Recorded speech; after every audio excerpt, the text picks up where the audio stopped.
TV 24 news ವಾಹಿನಿಗೆ ಸ್ವಾಗತ. Urea ಗೊಬ್ಬರದ ಪರ್ಯಾಯವಾಗಿ ಸ್ವದೇಶಿ ಉತ್ಪಾದಿತ ನ್ಯಾನೋ ಯೂರಿಯಾ ಗೊಬ್ಬರ ಬಳಸಿ ರೈತರು ಹೆಚ್ಚು ಪ್ರಯೋಜನ ಪಡೆಯಲಿ ಎಂದು ಕೊಪ್ಪಳ ಜಿಲ್ಲಾ ಜಂಟಿ ಕೃಷಿ ನಿರ್ದೇಶಕ ರುದ್ರೇಶಪ್ಪ ಸಲಹೆ ಕೊಟ್ಟಿದ್ದಾರೆ. ತಾಲೂಕಿನ ಮಂಗಳೂರು ಗ್ರಾಮದಲ್ಲಿ ರೈತರಿಗೆ ನ್ಯಾನೋ ಯೂರಿಯಾ ಗೊಬ್ಬರವನ್ನು ಡ್ರೋನ್ ಮೂಲಕ ಬಳಸುವ ಪ್ರಾತ್ಯಕ್ಷಿಕ ಮಾಹಿತಿಯನ್ನ ನೀಡಿ ಅವರು ಮಾತನಾಡಿದರು.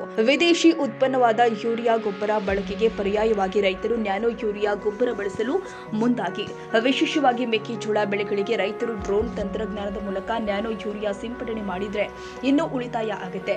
ಕರ್ನಾಟಕ ಸರ್ಕಾರ ಇಫ್ಕೋ ಕಂಪನಿ ಜೊತೆ ಸೇರಿ ನ್ಯಾನೋ ಯೂರಿಯಾ ಗೊಬ್ಬರ ಬಳಕೆಯ ಬಗ್ಗೆ ಜಾಗೃತಿ ಮೂಡಿಸಲಾಗ್ತಾ ಇದೆ.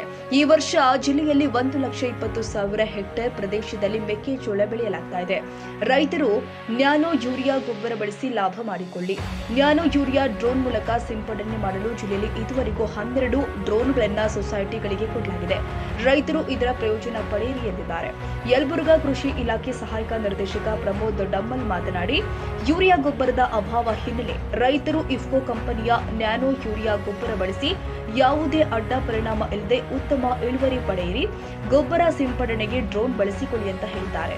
ಎಲ್ಲ ರೈತ ಬಾಂಧವರಿಗೆ ನಮಸ್ಕಾರ. ಈಗ ಯಥೇಚ್ಛವಾಗಿ ಮಳೆ ಆಗುತ್ತಿದ್ದರಿಂದ ಯೂರಿಯಾದ ಅಭಾವ ಇದ್ದುದರಿಂದ ಎಲ್ಲ ರೈತ ಬಾಂಧವರು ನ್ಯಾನೋ ಯೂರಿಯಾವನ್ನು ಬಳಸಿ ತಮ್ಮ ಬೆಳೆಗೆ ಅಗತ್ಯವಾದ ಸಾರಜನಕವನ್ನು ಒದಗಿಸಬೇಕೆಂದು ವಿನಂತಿಸಿಕೊಳ್ಳುತ್ತೇನೆ. ಈ ನ್ಯಾನೋ ಯೂರಿಯಾವನ್ನು ಬೆಳೆ ಹುಟ್ಟಿದ 25ರಿಂದ 30 ದಿನ ಒಂದು ಸಿಂಪಡಣೆ, ಮತ್ತು ಅದಾದ ನಂತರ ಒಂದು 20 ದಿನದ ಆನಂತರ ಇನ್ನೊಂದು ಸಿಂಪಡಣೆ ಮಾಡೋದ್ರಿಂದ ಒಳ್ಳೆಯ ಇಳುವರಿ ತಗೋಬೋದು ಮತ್ತು ಯಾವುದೇ ರೀತಿಯ ತೊಂದರೆ ಆಗೋದಿಲ್ಲ. ಇದು ನೇರವಾಗಿ ಸಸ್ಯ ಎಲೆಗೆ ಬೀಳ್ತಕ್ಕಂಥದ್ದು. ಇದು ವೇಸ್ಟ್ ಆಗೋದು ಕಡಿಮೆ ಆಗುತ್ತೆ. ಇನ್ನು ಡ್ರೋನ್ ಮುಖಾಂತರ ಸಿಂಪಡಣೆ ಮಾಡಿದರೆ ಅಂತೂ ತಮಗೆ ಒಳ್ಳೆಯ ರೀತಿಯ ಇಳುವರಿ ಬರುತ್ತೆ. ಯಾವುದೇ ರೀತಿಯ 10 ನಿಮಿಷದ ಕಾಲಾವಧಿಯಲ್ಲಿ 1 ಎಕರೆ ಭೂಮಿ ಕವರ್ ಆಗುತ್ತೆ. ಒಂದು ಎಕರೆಗೆ ಇದು ಏನು 500 ml ಡೋಸೇಜ್ ಏನಿದೆ ಅದು 1 ಎಕರೆಗೆ ಆಗ್ತಕ್ಕಂಥ ಡೋಸೇಜು. ಅದನ್ನ ಎಲ್ಲ ರೈತರು ಯೂಸ್ ಮಾಡಿಕೊಂಡು ಒಳ್ಳೆ ರೀತಿಯಲ್ಲಿ ಅದರ ಉಪಯೋಗ ಪಡಿಬೇಕೆಂದು ಹೇಳುತ್ತೇನೆ. ಧನ್ಯವಾದಗಳು. ನಾನು ಮಂಗಳೂರು ಗ್ರಾಮದ ರೈತ ರವೀಂದ್ರನಾಥ್ ತೋಟ.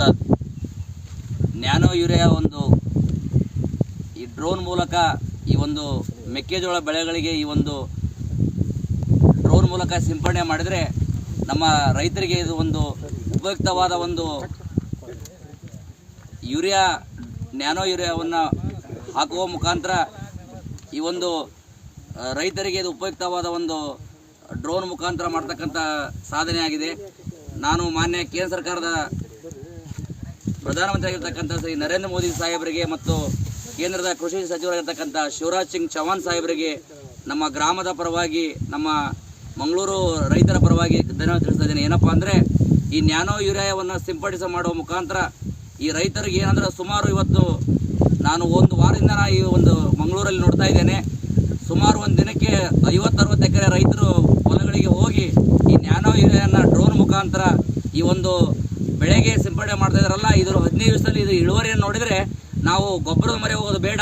ಎಲ್ಲ ರೈತರು ದಯಮಾಡಿ ಈ ನ್ಯಾನೋ ಯೂರಿಯಾನ ಬಳಕೆ ಮಾಡಿ ಈ ಇಲಾಖೆಯವರಿಗೆ ನಾವು ಸಹಕಾರ ಕೊಡೋಣ. ಇಫ್ಕೋ ಕಂಪ್ನಿಯವರು ಮಂಗಳೂರು ಗ್ರಾಮಕ್ಕೆ ಬಂದು ರೈತರಿಗೆ ಜಾಗೃತಿ ಮೂಡಿಸಿದ್ದಾರೆ. ನಮ್ಮ AD ಸಾಹೇಬರಾಗಿರ್ಬೋದು, JD ಸಾಹೇಬರಾಗಿರ್ಬೋದು, ನಮ್ಮ ಮಂಗಳೂರಿನ AO ಸಾಹೇಬರಾಗಿರ್ಬೋದು, ಎಲ್ಲ ತಮ್ಮ ಸಿಬ್ಬಂದಿ ವರ್ಗವನ್ನು ಕರ್ಕೊಂಡು ರೈತರ ಜೊತೆ ನಾವಿದ್ದೇವೆ, ನಿಮ್ಮಿಂದ ನಾವಿದ್ದೇವೆ ಅಂತ ಹೇಳಿ ಅವರು ಏನು ಹೇಳಿದಾರಲ್ಲ, ನಮಗೆ ಅದು ಮನಸಾರೆ ನಾವು ರೈತರ ಪರವಾಗಿ ಅವರಿಗೆ ಹೃದಯ ಸಲ್ಲಿಸಿ ಈ ನ್ಯಾನೋ ಗೊಬ್ಬರವನ್ನು ಎಲ್ಲರೂ ಬಳಕೆ ಮಾಡಿ ಹೇಳಿ ನಾನು ಕೈ ಮುಗಿದು ಕೇಳ್ಕೊಳ್ತಾ ಇದ್ದೇನೆ. ಈ ಸಂದರ್ಭದಲ್ಲಿ ಮಂಗಳೂರು ರೈತ ಸಂಪರ್ಕ ಕೇಂದ್ರ ಕೃಷಿ ಅಧಿಕಾರಿ ನಿಂಗಪ್ಪ ಹಿರೇಹಾಳ್, ಇಫ್ಕೋ ಕಂಪನಿ ಪ್ರತಿನಿಧಿ ರಾಘವೇಂದ್ರ, ಸ್ಥಳೀಯ ಕೃಷಿ ಸಹಕಾರ ಸಂಘ ಅಧ್ಯಕ್ಷ ಶರಣಪ್ಪ ಹೆಟ್ಟಿ, ಉಪಾಧ್ಯಕ್ಷ ರಾಮಣ್ಣ ಮ್ಯಾಗಾಳಶಿ ಇತರರು ಉಪಸ್ಥಿತರಿದ್ದರು. ಕನ್ನಡಿಗರ ಮೆಚ್ಚಿನ ನಿಮ್ಮ ಟಿವಿ 24 ಕನ್ನಡ ನ್ಯೂಸ್ ವಾಹಿನಿ ಇದೀಗ ಟಿವಿಯಲ್ಲಿ ಲಭ್ಯ. ಕರ್ನಾಟಕ ಮತ್ತು ದೇಶ ವಿದೇಶದ 360 ಡಿಗ್ರಿ ಸುದ್ದಿ ಹಾಗೂ ಉತ್ತರ ಕರ್ನಾಟಕ, ಬೆಳಗಾವಿ, ಬಾಗಲಕೋಟೆ, ಧಾರವಾಡ, ಹಾವೇರಿ, ಗದಗ, ಬಿಜಾಪುರ ಜಿಲ್ಲೆಯ ಕ್ಷಣ ಕ್ಷಣದ ವಿವರವನ್ನ ಪಡೆಯುವುದಕ್ಕೆ ಟಿವಿ 24 ಕನ್ನಡ ನ್ಯೂಸ್ ವಾಹಿನಿಯನ್ನ ಲೈಕ್ ಮಾಡಿ, ವಿಡಿಯೋಗಳನ್ನ ಶೇರ್ ಮಾಡಿ, ಕಮೆಂಟ್ ಮಾಡುವ ಮೂಲಕ ನಮ್ಮ ವಾಹಿನಿಗೆ ಸಹಕಾರ ನೀಡಿ ಮತ್ತು ಚಾನೆಲ್ ಅನ್ನ ಸಬ್ಸ್ಕ್ರೈಬ್ ಮಾಡಿ. Thank you.